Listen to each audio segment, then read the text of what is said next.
New Thought Media Network. We are a global broadcast network of positive music, media, and entertainment, inspiring humanity's evolution along the journey of enlightenment and creating a world of love, peace, empowerment, and prosperity for all.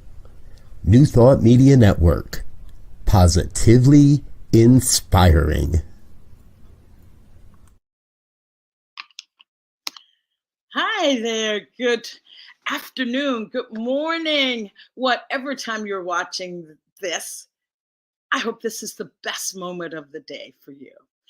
And so just want to welcome you to Your Doula for Grief.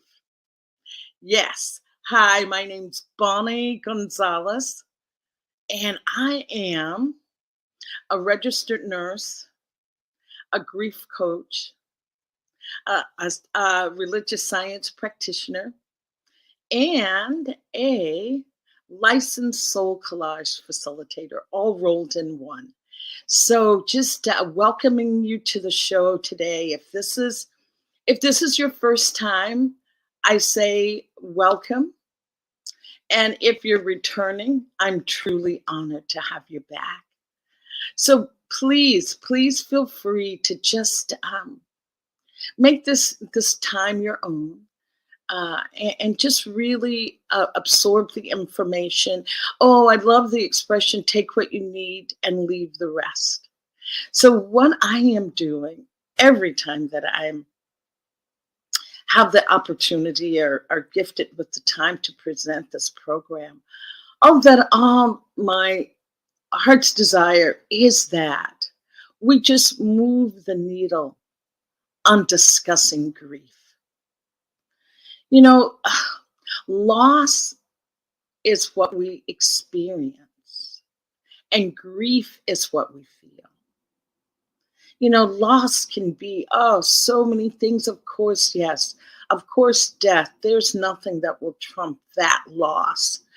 But for some people, some other losses could be loss of health, a surgery, a diagnosis that changes your whole life.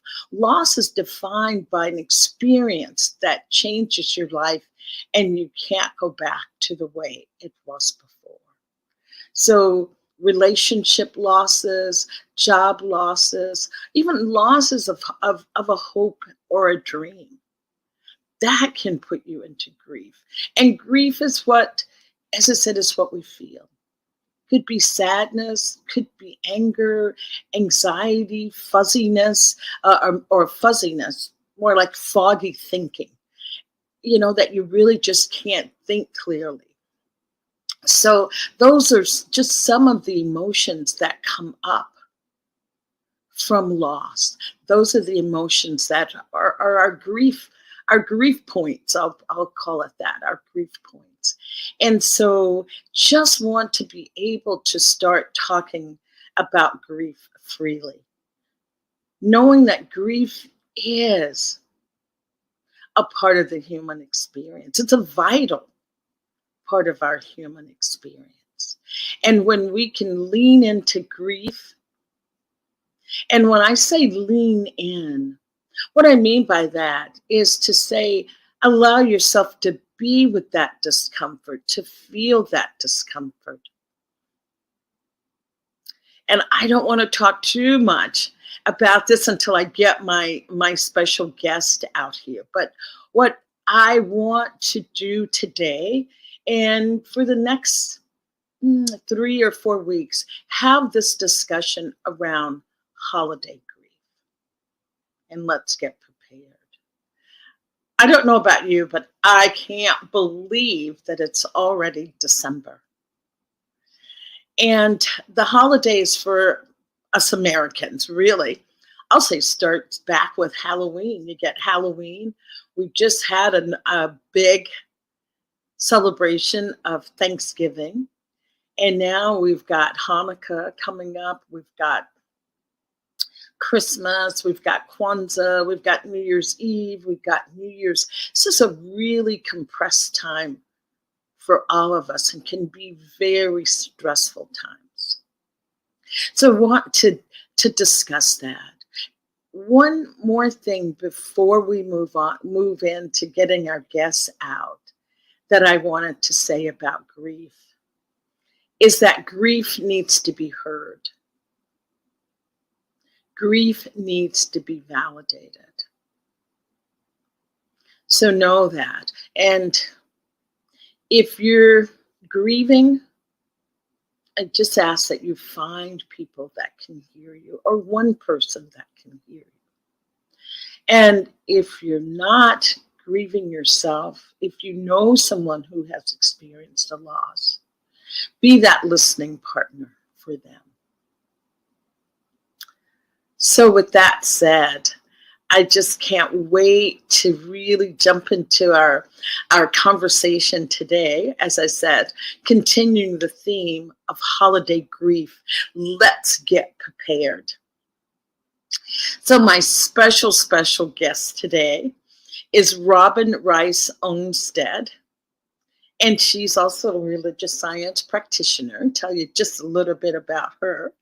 And she and her husband, Reverend Gil, have a program right here on New Thought Media Network, and it's Rockin the LOVE, and it's on Wednesdays at 12 noon Pacific time. So you got to check that out. Robyn is a licensed spiritual counselor and coach, and she began her training over 20 years ago with Agape International Spiritual Center in SoCal. I'm in Northern California today. And also through the Centers for Spiritual Living. And Robyn has really collaborated with some of the great master teachers of our day, with which includes Michael Bernard Beckwith, Eric Meisel, and Marianne Williamson, to name a few.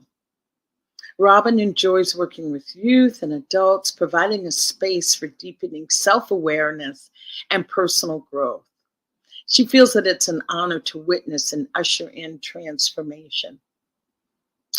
In addition to seeing clients, Robyn also enjoys facilitating workshops. If she has an upcoming workshop, we'll talk about that.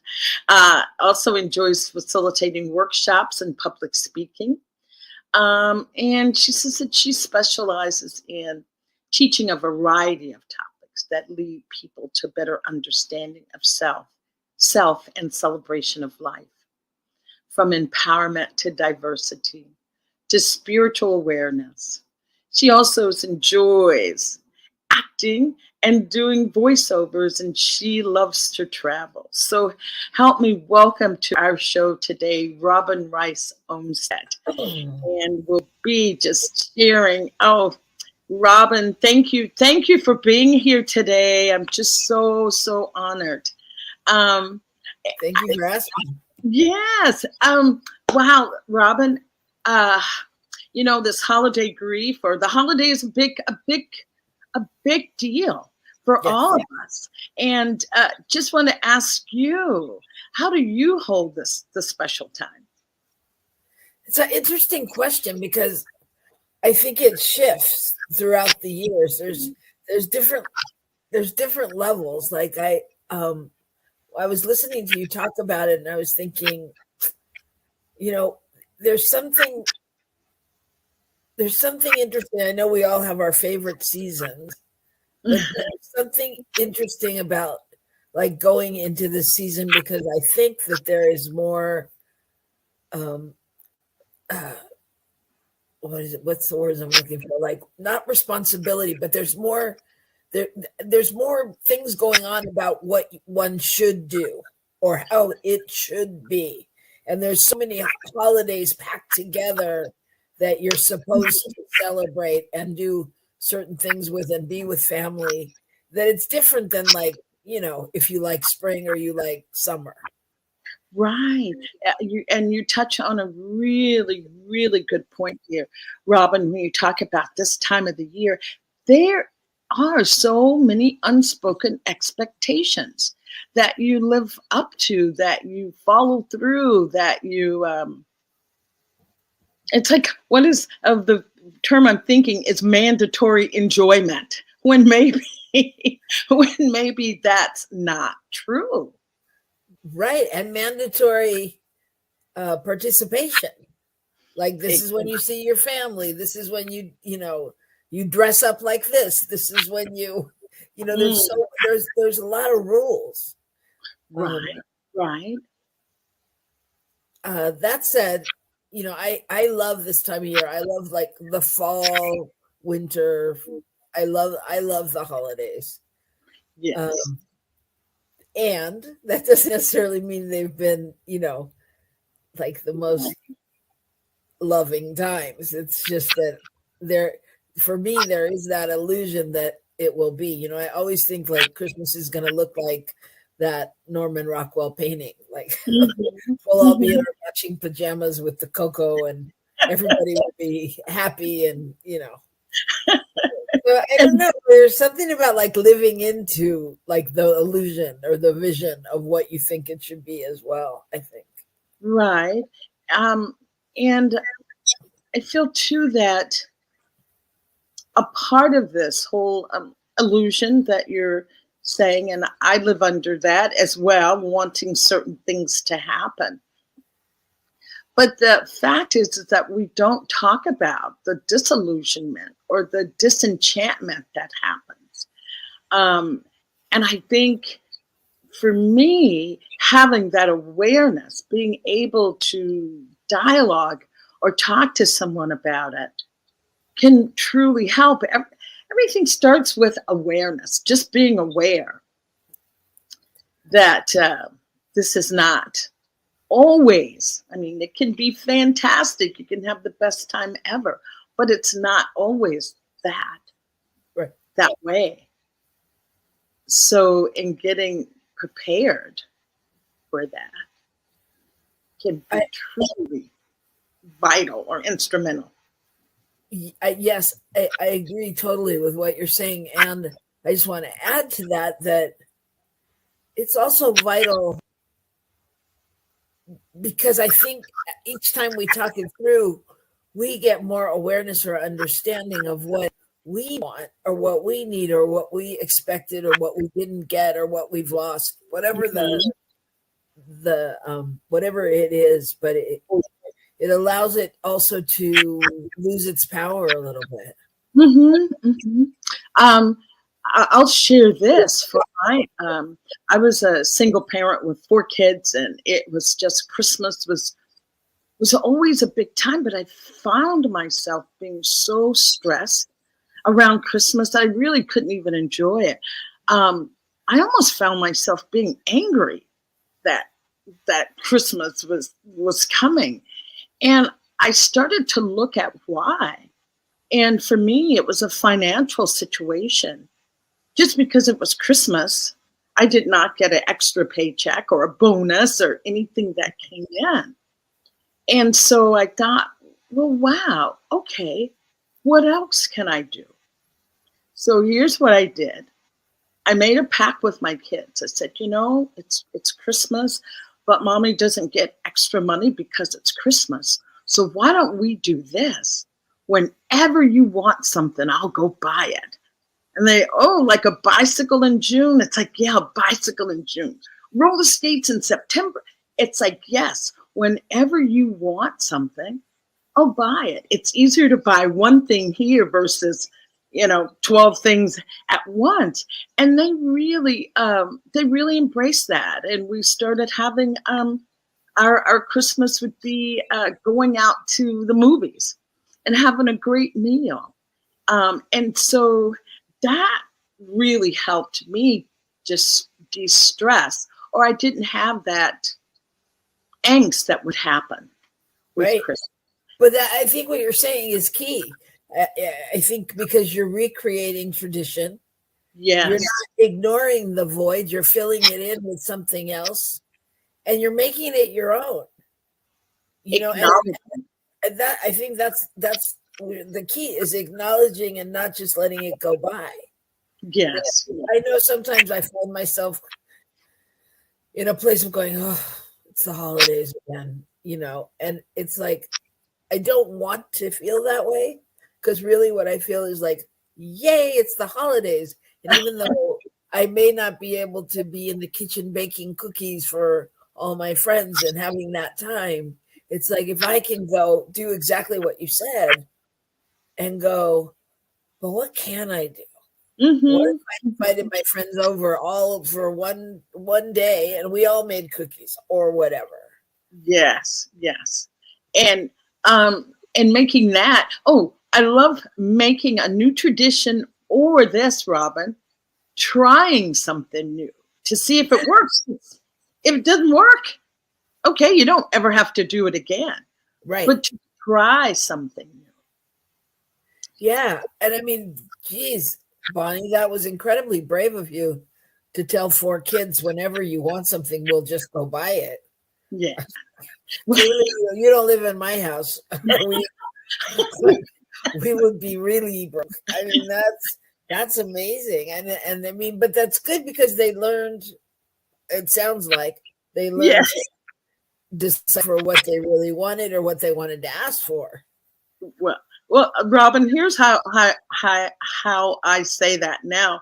It's like it worked then. I'm not sure if they're not spending lots of money on psychotherapy somewhere because they didn't have Christmas. So, but I've never heard from them that was a big that was a big loss. And then we also embraced Kwanzaa, which gave each night meaning. So we did have that part to celebrate. So I say, thank you, Kwanzaa, for coming about just when I needed it. So, yes. And I think at the end of the day, what you're saying is that you embraced each other and you embraced the love. And that's really the key, right? I mean, it's not, am I going to get a present under the tree? I mean, it may be, that may be a piece of it. But it's really about that feeling of being loved and having family and people around that and it's kind of, I don't know, it's kind of what you go to when you're giving advice about, find someone that can support you, find that friend, find that way, find that thing. Right.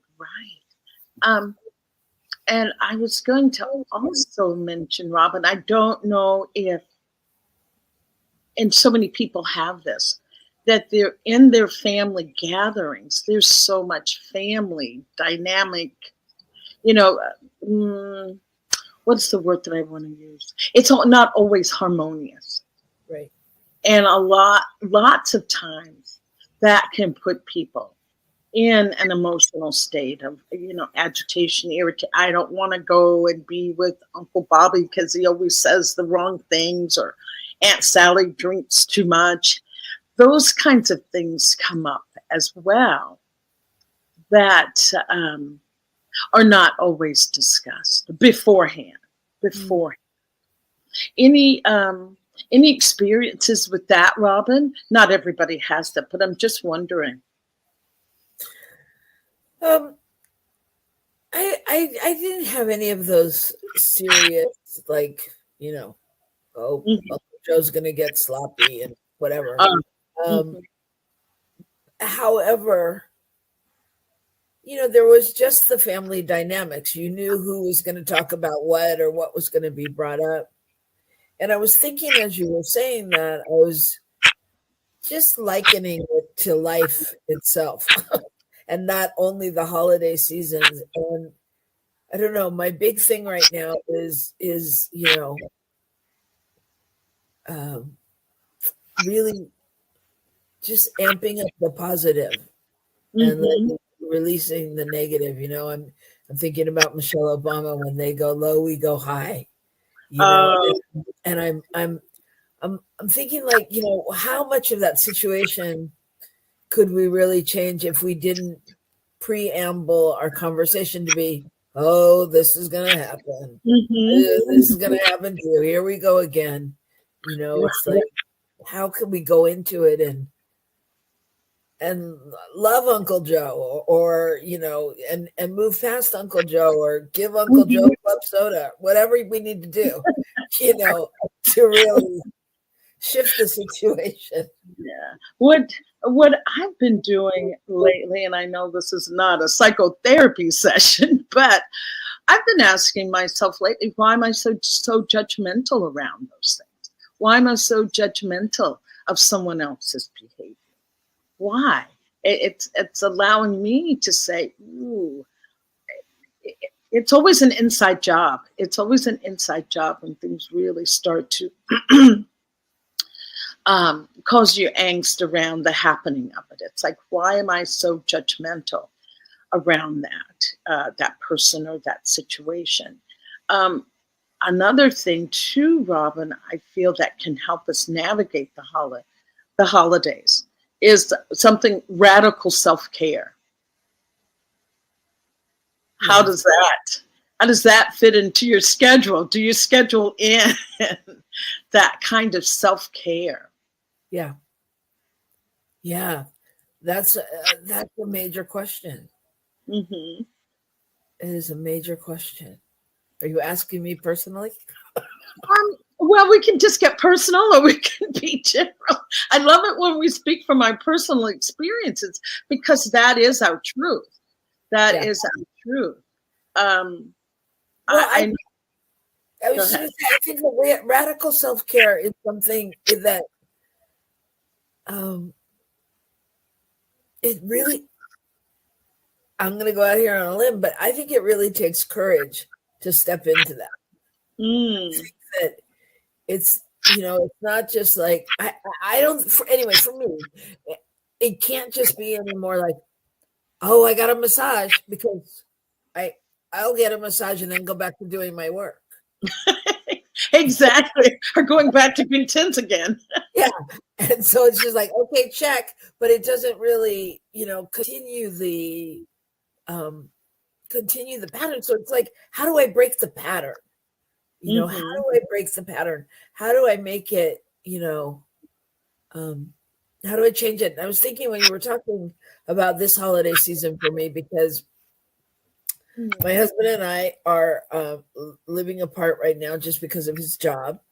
And so I'll be going there for Christmas, and I'll be there for 3 weeks or so. And the rest of our family is coming there. And we just had Thanksgiving with the rest of our family. He came here, and we had with our sister and our godkids, whom I love and adore. And when we're all together, I don't really have time with my husband, because we fall into this normal pattern from when we all live together, and life is just normal. And so I was thinking, well, how do I go and spend 3-4 weeks with everybody and not get to see my husband? So how do I break that cycle? How do I make sure, I have time and that my needs are met and all of those things? I hear what you're saying, Robyn, because I'm in the same situation. My husband's down in Mexico, and I'm here in California. Yeah. And he's going to come up for Christmas. All I really want to do is maybe we could just go to Vegas, just get away from the whole thing. But that's not going to happen. Right. So what I realized, just talking about making a plan and being ready on that emotional level is to, okay, well, I really want to go to Vegas. Well, can we have a couple of days that we do go somewhere away from everyone else? And yes, we love all our friends and family here, but I know what you're saying about that time together. Even if it's just, you're not even talking, they're reading or watching television, or just energy, being in each other's in each other's essence. That's how I hold it. Just being together. Yeah. And what I was going to say is that I could easily slide into resentment. Easily say, oh, I resent this whole. Yeah, it's like, no, I'm going to embrace it. Back to talking about self-care, it ties into this. self-care, you were talking about a massage. Also adding onto self-care is not having so much on our plates that it's so exhausting. That we, can you look at your life and see, ooh, can I not do this or can I move that? What other self-care practices would you embrace, or that you can think of that you do now?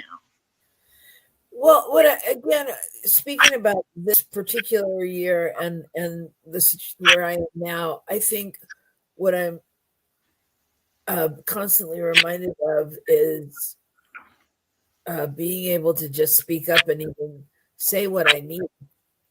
Oh, I will go with the flow, like, oh, well, it doesn't matter. It'll be fun anyway. Even though it doesn't look like this, it'll be fun. And it's not that I have to control it or whatever, but there are times when it's like, I've found myself in situations like just recently when we were in Lake Tahoe for Thanksgiving, and I didn't want to go. I didn't want to go. They were going to the snow and play in the snow and blah blah blah. And I found myself in the car, when everybody was getting out, going, "Why am I here? I don't want to be here. Why didn't I say that?" And I said, "I told you." I did say it actually. I said, "I told you I didn't want to go, and here I am." wow.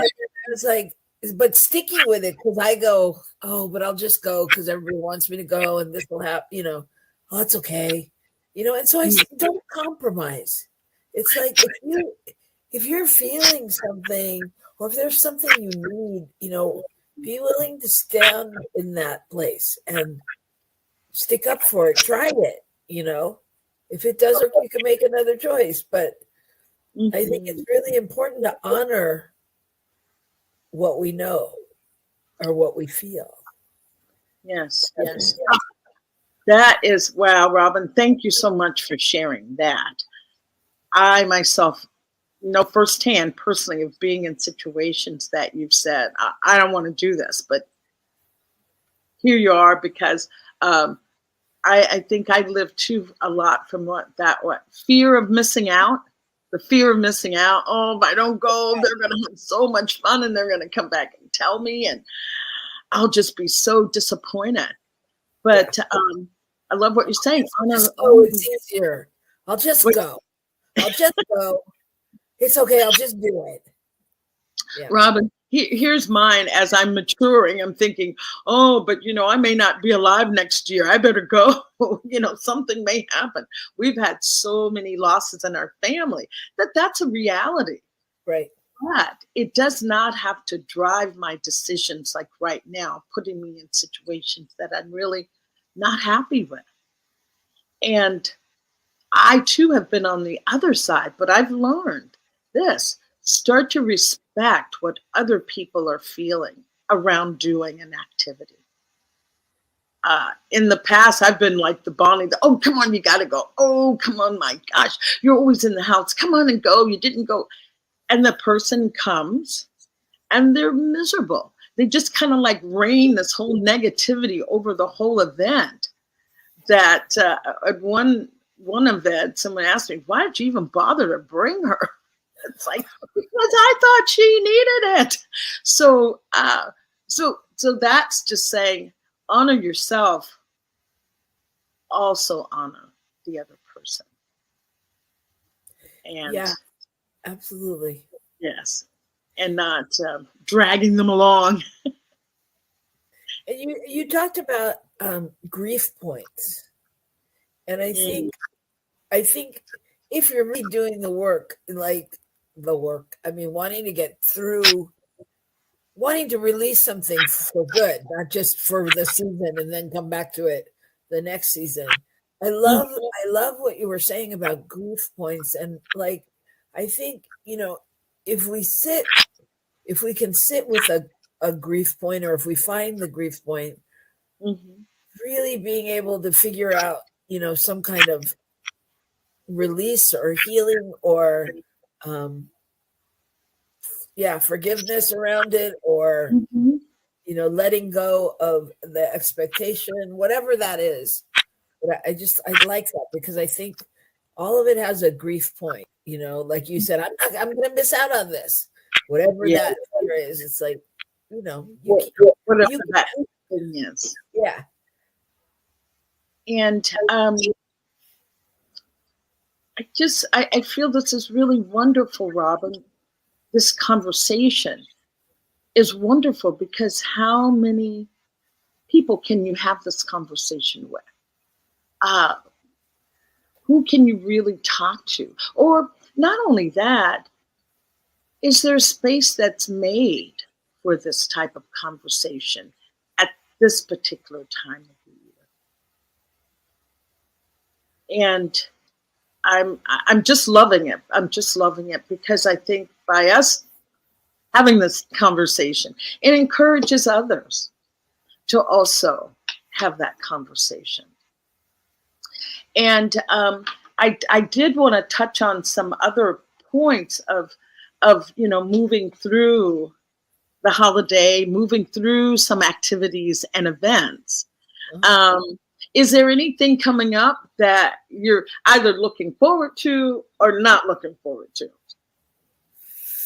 Yeah, we can go with both. Well, it's the same event, really. It's just the whole season. I mean, I'm looking forward to the holidays, to Christmas, to that time of the year, and the one reason I know it's going to be different is because I'm not going to be in my house. I'm not going to be here. I'm going to be in another place, which means automatically by default, I have to let go of being able to multitask and do many things at one time because it's not my house. It's not my, usually I can go to my pile of things to do or my, go-to list or, something here. But it's like on some level, I'm going to have to be open to what's happening because it's a whole new place. And, like Gil is a minister, as Bonnie has said, he'll be speaking on Christmas and, it's a whole new set of family in terms of a church congregation and things like that. So there's a part of me that's, excited about that in that I don't feel like I have as much responsibility. Oh, yeah, there is that. There is that, yes. And on the other hand, I have more responsibility because I show up and I'm the wife and I'm the new person. And I know people are looking at, the minister's wife and this, you know what I mean? But there's that. But, I don't have to sign up to do the candle lighting and the this and the that and the things that happen here or, so I'm looking forward to the holidays. And after this conversation, I'm also looking I'm really thinking about, so what do I need? What do I need during this time? How can I, let go? Because I think, as I told you a little bit about before, I do have, it comes to this time and there's a part of me that goes, okay, it's Christmas, which is I'm prepared to be disappointed, whatever, because it's never what I want it to be, and which isn't even really true, but it's true in that, I don't want people on Christmas Eve to be going, okay, I just got to run out and buy one more thing. Oh, yes. Yeah, well, we've moved beyond that. But I mean, getting caught up in that thing. And I really, my love language is presents and gifts and that kind of thing. I love it, whether you make them, whether you buy them, I don't care. I just like I just like giving. I like giving them.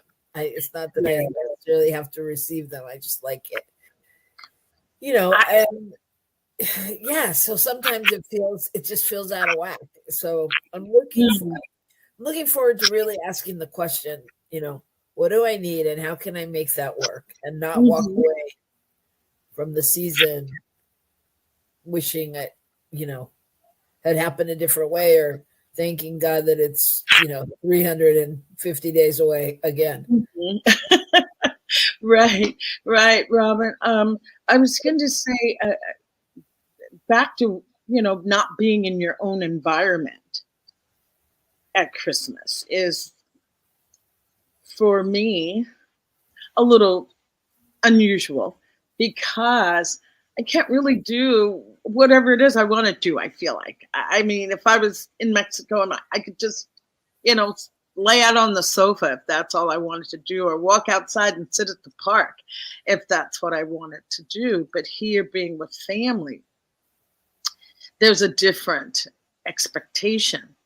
Right. So my point of self-care that I've decided this next month is only doing things that really excite me.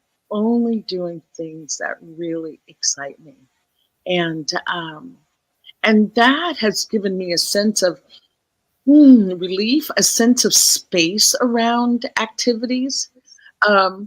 We're here in the Bay Area, both Robyn and I, and I've seen this advertisement on television it's called Enchantment. It's a lighted, a festival, a festival in San Jose of lights, and it looks beautiful. I've never wanted to do that in my entire life. It's like, oh my gosh, this is something new. That excites me.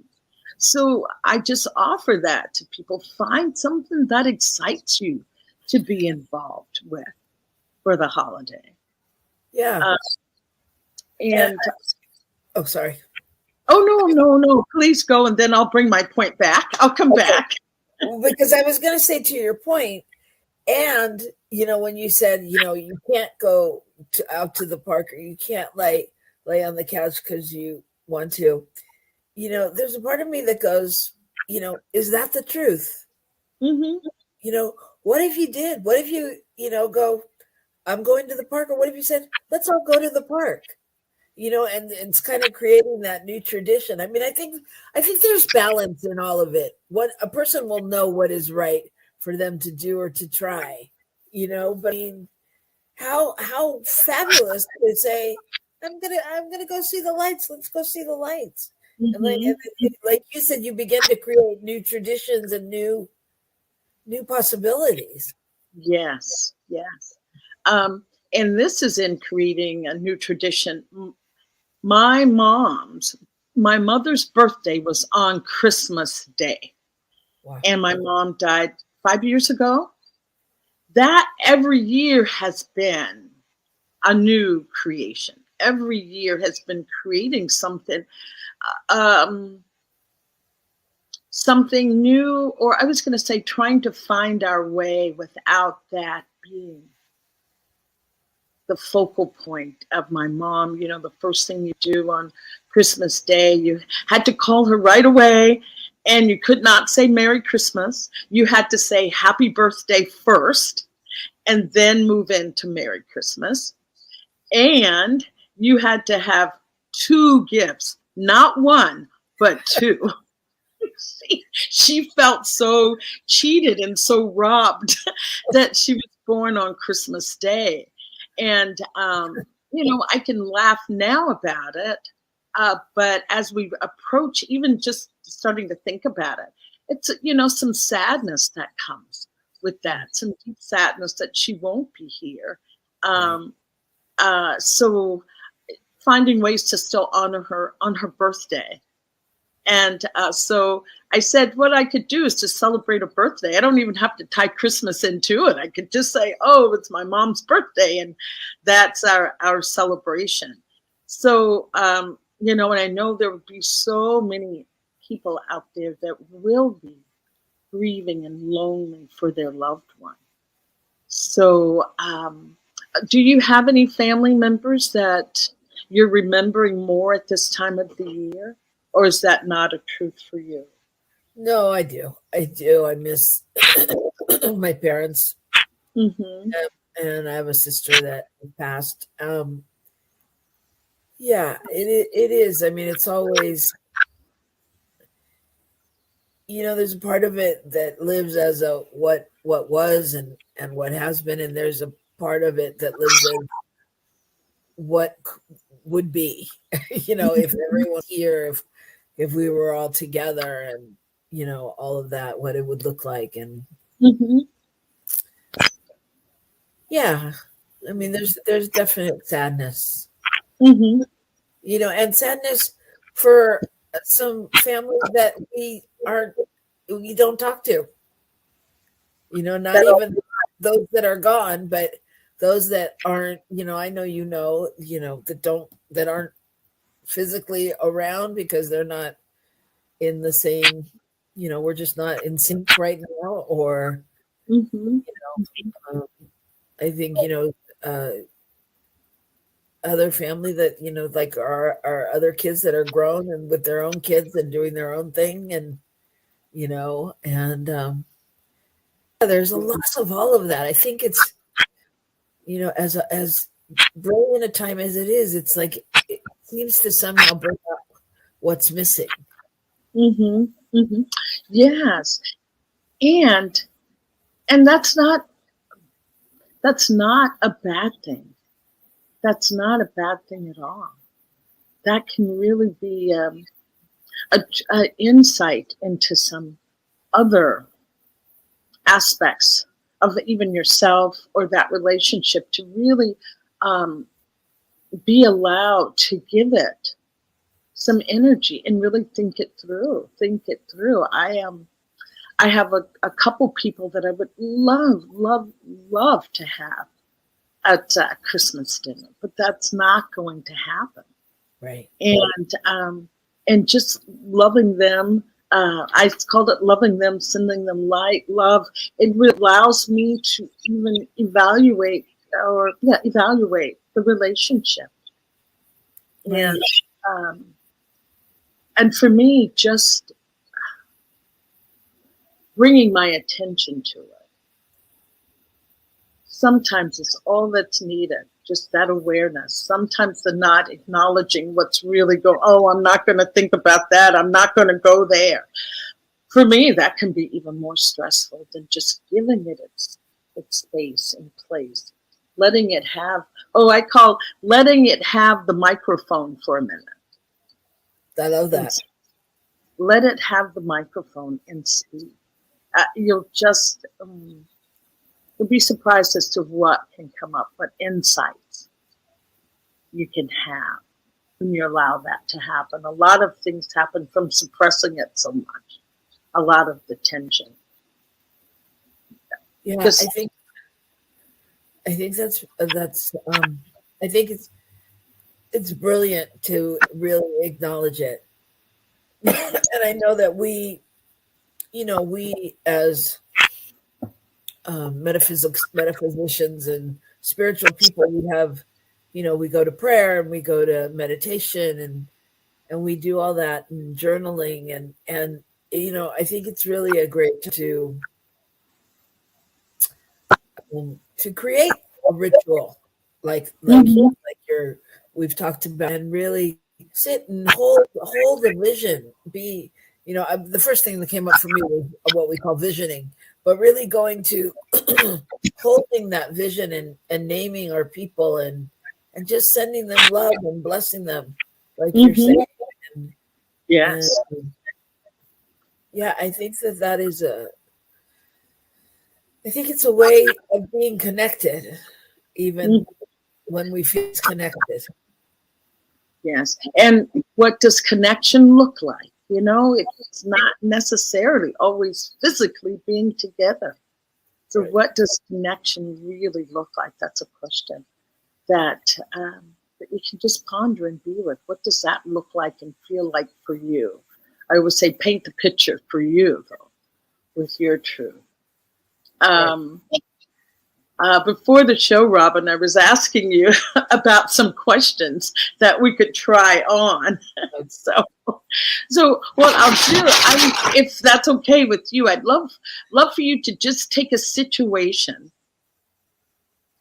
that you look forward to, or one that you don't look forward to. It'll be your choice. And the idea, I'll just read this, is the idea is to have a plan. That's my go-to. That's my number one thing to do, is to have a plan, so that the holiday doesn't catch you. Whatever, if whatever holiday really triggers you, have a plan for it, because that gives you some control back. So that's why I said the bottom line is to make a plan. And of course, the plan won't necessarily take away your total grief, any of that, but it will give you a place to start to forestall a little bit of the difficulty or angst that can come up because you have a plan. And also, it just, we love that word control, give you a sense of being in control of what's happening around you. So here's the question. Here are the questions, Robyn and Anne.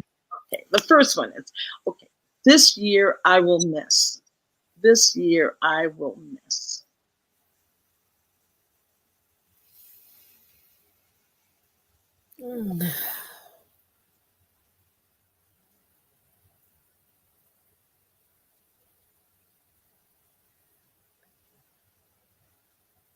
Well, it's you know, I don't know. I feel like this year, having this conversation, I really feel like this year I will miss nothing.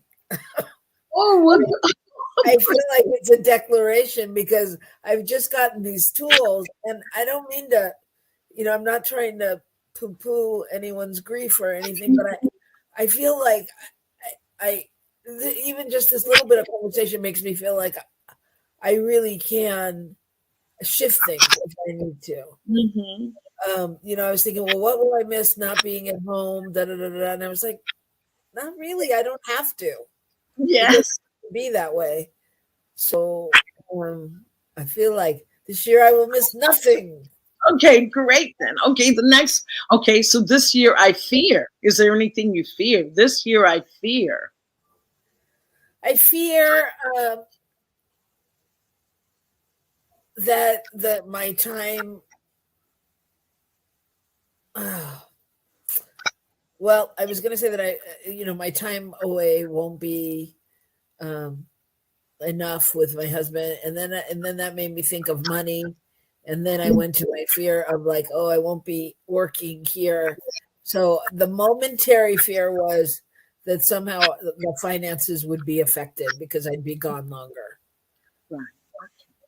So, thank you. So this year I wish that. This year I wish that. This year I wish that. I truly wish that everyone feels fed and taken care of, and like it's not a stress or a strain trying to get things together and make it work for kids or or family, or that's what I feel like. I wish, yes. Yeah, I wish it can just be perfect. And so therefore I plan to. So the question, this year I will miss, this year I fear, this year I wish that, so I plan to. Right. So I plan to really utilize what we're talking about. I mean, to really take the time to voice what I need and to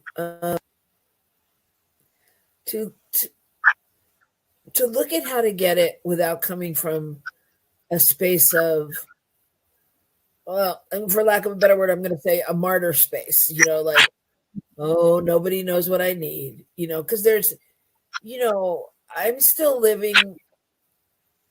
recovering from those, finding my knight in shining armor who rides off, who rescues me and knows exactly what I need and is there. And, so it's like when my husband doesn't know exactly what I need, I'm like, oh, if he really loved me, he would.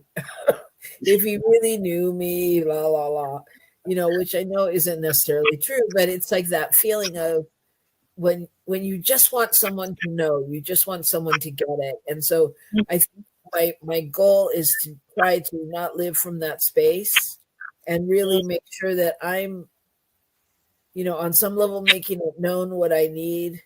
Like the other day I was thinking, nobody's even asked me for my Christmas list. Oh, Robyn, well, what's your Christmas list? No. But I mean, no one's asked me because we don't really do Christmas lists. We've never done Christmas. But in my mind, I have a Christmas list this year. And so people should want to know what I really want instead of just trying to figure out, you know what I mean? So there's those little things hanging on to, I think, in my head about whatever, how Christmas should have been when I was younger, or what happens at Christmas, or, some fairy tale movie. And it's like, I think the answer is going to really try to live from that place of being able to just express what I need and not expecting anyone to know. Yes. Yes. And being grateful that they're loving me the way that they can, and they are, and not expecting it to be different, because I know everybody loves me and that they're my family, and so why doesn't it look like this? And I think I'm gonna just really be vocal about, okay, everyone, here's my Christmas list. Here's your. Oh, that's good. I like that, Robyn. Asking for what you need, and here's my list, because you need that. As you said, they're not asking. Yeah, and here's what I want to do when we're in New Mexico, and all of that, and being able to really stand in my no. Mm-hmm. I think is important, because when I start to travel down that road of doing what everybody else wants, then it's like, oh yeah, Christmas isn't about me, it's about them, and blah, blah, blah, Right. So standing in my power, everything that we've talked about today, I think, is something I'm going to take away into that conversation with myself, and with maybe even having a conversation with Gil beforehand, with my husband beforehand, and us having a conversation, because I know every year it starts out with, I say something about Christmas and he knows I'm disappointed already. And he's like, I don't know how to help. You're already disappointed. So it's like this expectation we've already had this season. It's not, he said it to me like a couple weeks ago, so it's like he's set up, he's wired for the disappointment, which, ensures, you know what I mean? It's a spiral. So, disappointment, yeah. I'm going to break the pattern is what I would like to believe I'm going to do. Great.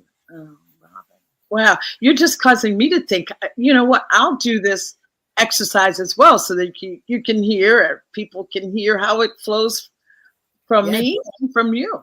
So this year I will miss not giving a holiday party. I love having a holiday party. I just love to entertain.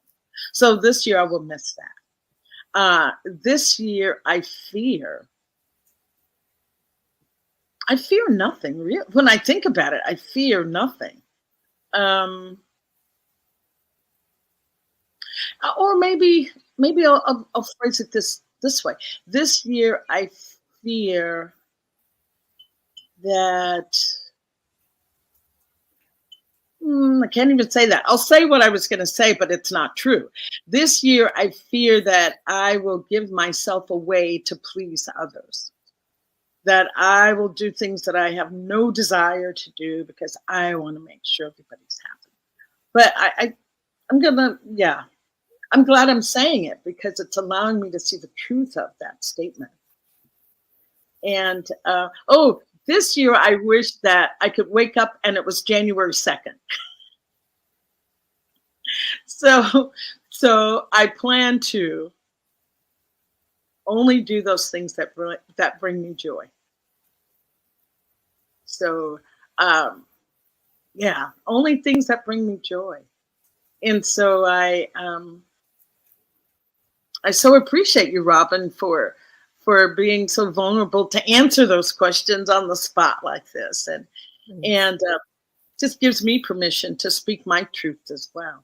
Well, and when you say things that only bring you joy, does that mean if you want to lay on the couch, you're going to say, I'm going to lay on the couch? Yes, I was going to say sitting in front of the fireplace, wiggling my toes, that brings me joy. Yeah. Not necessarily, I know, going to a big party and I'm going to enjoy it. I'm going to force myself to. No, just whatever I'm doing, to find the joy in it, to find the joy. That's mine to do. And joy can be something very simple, like sitting here with a hot cup of cocoa. Right. So, playing that slot machine in Vegas. That's going to happen. That's going to be on my bucket list. That's just one of my favorite fun places to be. I was in Vegas once and I heard this gentleman say, "Oh, Vegas is just a big kid having fun." So that's what I feel like when I go to Vegas. I'm just a big kid having fun. I'm with you. Yeah, my Bonnie girl comes out and she just has fun. So, Robyn, I just thank you so much. Is there anything that you wanted to offer before we close? We're getting toward the end. Our time is ending. I do want to say that Robyn does have her program on Wednesday. She and her wonderful husband, Reverend Gill, 12 noon Pacific time. And it's called Rockin the LOVE. So they'll be sharing, I'm sure, relationship ideas around the holiday, asking for your loved ones, wish list or gift list. Yes. Is there anything in closing? I just want to offer some things as well. Okay. Really, the bottom line is, that is what our show is about, is relationship. And at the end of the day, all there really is love. And I just offer that here, that at the end of the day, what's coming up for me is a song that goes, so at the end of the day, can you love yourself enough to give yourself these gifts? And what's coming up is the song that goes, I love myself so much that I can love you so much, that you can love you so much, that you can start loving me. And so it's like, I love that. Can we hold it? Can we be it? And really, it's not out there. It won't work out there till we fix it here. So I really appreciate and thank you, Bonnie, for just having this time to talk through, the little things that are lodged in me that, it feels like we got a little crowbar, spatula to get them up. And now I can at least meet them head to head and just do it a different way. So I'm really grateful and appreciative. And I'm going to be looking for those grief points. Oh, Robyn, this is just beautiful. Thank you for just echoing back what I feel, that it truly is an inside job. It starts inside. It's what we do, even the thoughts that we hold, which in, Signs of Mine, it is about the mental equivalent of what we're holding up here. That's what gets projected out there. But I don't want to just have a cookie cutter answer for things, but just to say that self-care starts with really reflecting back inwards for your own care. What do you need? What do I want? How do I feel? Sometimes, maybe I'll keep this in the eye, that I was socialized in a way to think about what you want, Robyn, or what everybody else wants. I was not socialized in a way to say, wow, Bonnie, what do you want? Someone gave me a bookmark once that said, the very best thing you can do for the planet is to take the very best care of yourself. And that's what I want to offer going into preparing for the holiday season. Just take the very best care of yourself. Yes. Then it radiates out. That expression of giving from your overflow and not your deficit. So yes, the more you care for you, the more you have to give to others. Oh, Robyn Rice Olmstead, you are just magnificent. I thank you so much for Thank being you. here today. This is really just what I had hoped for, just what I had hoped for, to shine that light inward a little bit more. So thank you again. I'm Bonnie Gonzalez, your doula for grief. I am a grief coach. Reach out this holiday season. Reach out if you find yourself in need, or even if not, just reach out. Be there for someone else and allow others to be there for you. So thank you. I'll see you next week, and we'll see you also on Rockin the LOVE on Wednesday. So enjoy. Thank you so much. Ooh, I love the little heart. Ciao, ciao. Thank you. Bye. See you next time. On behalf of everyone at New Thought Media Network, thank you for being a member of our virtual family. Your financial contributions help share the New Thought message with people from around the world. Please visit and contribute at www.ntmedia.org/donate. New Thought Media Network. Come be you. And please like, share, and subscribe. Until next time, peace and blessings.